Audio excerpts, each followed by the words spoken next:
আমার কাছে তো মনে হয় 3D থেকে রিয়েল লাইফে আরো বেশি সুন্দর, মানে সামনাসামনি যে দেখবে সেই পছন্দ করবে। কাজটা যখন আমি তাদের সাথে চুক্তিবদ্ধ হওয়ার পরে আমি শিপে চলে যাই। পুরা কাজটা আমার ওয়াইফ আর আমার শ্বশুর আর প্লাস মিনিমালের পুরা টিম করেছে। এটা হওয়ার পরে আমি যখন শিপ থেকে আসছি, মানে আমি আমার নিজের বাসাটাকেই চিনতে পারিনি। আমি প্রথম থেকে চাচ্ছিলাম আর কি আমার বাসাটা শুভ্র সাদা হোক, সাদার কাজটা আমি বেশি চাচ্ছিলাম। এখন আমি সেই শুভ্র সাদা লুকটা পেয়েছি। আমি এটাও চাচ্ছিলাম যে বাসাটা অনেক খোলামেলা থাকুক, যেহেতু বাসার স্পেসটা খুব আহামরি বড় না, সেই অনুযায়ী ওনারা যথেষ্ট ঠিক মতো কাজ করেছেন, যার কারণে বাসাটাকে স্পেশাস লাগে। আর এটাতে আমি অনেক খুশি।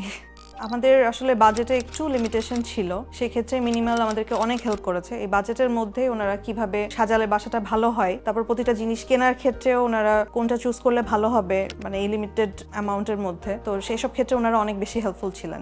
আমার বাড়ির ডিজাইনকে যদি 3টে শব্দে প্রকাশ করতে চাই তাহলে সিম্পল, লাক্সারি অ্যান্ড মিনিমাল। আমার বাসাটাই হচ্ছে আমার ড্রিম হোম। আমি যেরকমটা চেয়েছিলাম ঠিক সেরকমটাই পেয়েছি। কোথাও গেলে আমার বারে বারে আমার ইচ্ছা করে নিজের বাসায় ফিরে আসি, আমার বাসা আমাকে টানে। আমি আসলে আমার কিচেনটা ওপেন কিচেন রাখতে চাচ্ছিলাম। কিচেনের অলরেডি স্ল্যাব করা হয়ে গিয়েছিল, তারপরে ওনারা আসলে আমার রিকোয়ারমেন্ট অনুযায়ী ওইভাবেই ডিজাইনটা করে এমন রেখেছে কিচেনটা, যে কেউ আসলে প্রথমে আমার কিচেনের দিকে তার নজর যাবে। কিচেনটা ওপেন, আরো বেশি বড় লাগে, নিজেরও কাজ করতে স্বাচ্ছন্দ্য বোধ হয়। ইন্টেরিয়র ডিজাইনার চুজিং এর ক্ষেত্রে আমি আসলে চেয়েছিলাম যে আমরা যেটা আমাদের বাসার মাধ্যমে প্রকাশ করতে চাচ্ছি, যে আমাদের বাসাটা আমরা যেমন চাচ্ছি, উনি যেন ঠিক আমাদের মনের মতো বুঝে। বলতে হবে ইনশাআল্লাহ আমরা ওটা পেয়েছি।